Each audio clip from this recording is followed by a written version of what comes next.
हमारे साथ है भीम आर्मी के प्रमुख चंद्रशेखर आजाद, जो कथावाचक को लेकर कंट्रोवर्सी हुई है उत्तर प्रदेश में। क्या कहेंगे आप जाति पर? देखिए, मैं स्पष्ट कहना चाहता हूँ, चाहे वो इटावा की घटना हो जहाँ यादव समाज के कथावाचक थे, चाहे वो मध्य प्रदेश की घटना हो जहाँ हमारी पटेल समाज की एक बहन जो है कथावाचक थी, या हमारे एक लोधी समाज के जो है कथावाचक थे, एक साहू समाज के कथावाचक थे।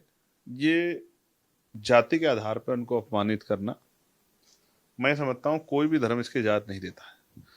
संविधान से पहले मनुस्मृति के अकॉर्डिंग तो ये होता था, मनुस्मृति के अनुसार ये होता था कि वहाँ शूद्र जो है, ये सब शूद्र ही, SC ST OBC के लोग शूद्र हैं, तो वहाँ शूद्र ना मंत्रों का उच्चारण कर सकता था, ना मंत्रों का श्रवण कर सकता था। अगर ऐसा करता था तो उसको सजा मिलती थी।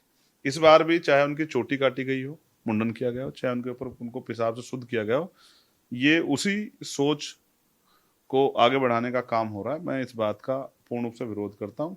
मनुस्मृति के संविधान के अनुसार तो ठीक है, लेकिन भारत के बाबा साहब अम्बेडकर के संविधान के अनुसार ये ठीक नहीं है। जब मैं फिर कह रहा हूँ आपसे, मंदिर में सब लोग जा सकते हैं, ये अधिकार संविधान ने दिया है। और इस देश में मंदिर में जाने के अधिकार के लिए बाबा साहब ने कालाराम मंदिर में आंदोलन किया।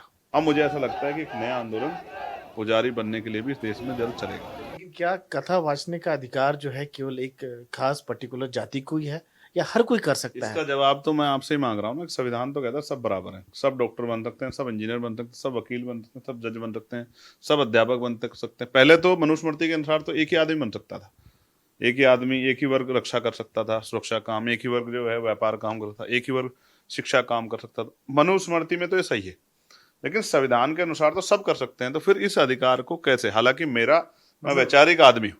मतलब ऐसा नहीं कि केवल ब्राह्मण ही कथावाचक कर सकता है, कोई भी कर सकता है मैं जहाँ आपसे फिर ये कह रहा हूँ कि भारतीय संविधान तो सबको समान अवसर देता है। आप ज्ञान प्राप्त कीजिए और बहुत सारे काम कीजिए। हालांकि मैंने उनकी आवाज़ उठाई है, लेकिन वैचारिक रूप से मेरा उनका रोल अलग अलग है। वो अगर भगवान बुद्ध की विचारों की बात कर रहे होते, वो गुरु रविदास जी के विचारों की बात कर रहे, वो कबीर जी के, नानक जी के विचारों की बात कर रहे होते, वो फूले जी के, साहू जी के, पेरियार जी के विचारों की बात करें, तो मैं उनके साथ अन्याय होता तो मैं सीना तान के जाकर लड़ाई लड़ता। लेकिन वो भी हमारे समाज को अंधविश्वास पाखंडवाद में धकेलने का काम कर रहे हैं, और इसमें तो हम ऑलरेडी पड़े हुए ही हैं।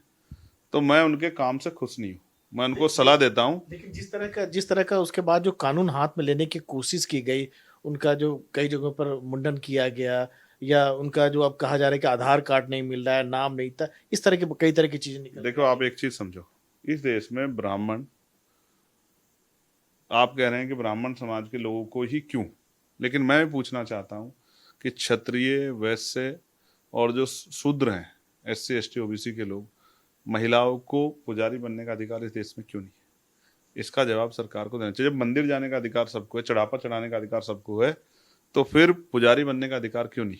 पुजारी बनने का अधिकार एक विशेष वर्ग के पास क्यों? इसलिए जो है मेरा इस पे जो है विरोध है, संविधान के विरुद्ध है। संविधान के विरुद्ध कुछ भी होगा तो मेरा उस पर विरोध जारी रहेगा। मैं स्पष्ट करना चाहता हूँ कि हमारे लोगों को तो इससे दूर रहना चाहिए, और हमारे लोगों को तो संविधान को पढ़ के डॉक्टर, इंजीनियर, IAS IPS, वकील, जज बनने की तरफ ध्यान देना इसको चाहिए। लेकर राजनीति भी करने की कोशिश हुई। एक कोई जो नेता है जो सम्मानित कर रहे हैं, दूसरे लोग कह रहे कि नहीं ये दूसरा, मतलब कई तरह की चीजें। ठीक है, सारे लोग अपने अपने तरीके से देख रहे हैं। सारे लोग, हमने तो, हमारे लोगों ने तो, शूद्रों ने सदियों तक जो है इनसे जबरन ढोल बजवाया गया। अब भी अगर इनको जबरन ढोल ही बजवाना है तो मैं क्या कर सकता हूँ, अगर अगर हमारे लोग ही चाहते हैं ढोल बजाते रहे। लेकिन ऐसा नहीं होना चाहिए। कम से कम जो सारी चीजें निकल के आई है कथावाचक के जरिए, जो समाज में जो।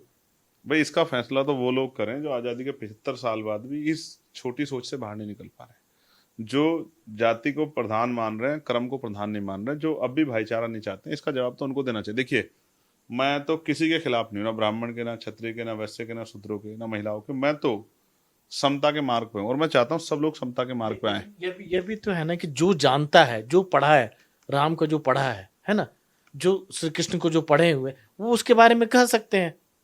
तो ये कहाँ पढ़ाई होती है? डिग्रियां मिलती है इनकी कोई, जो बचपन से इसी काम को कर रहा है? जी।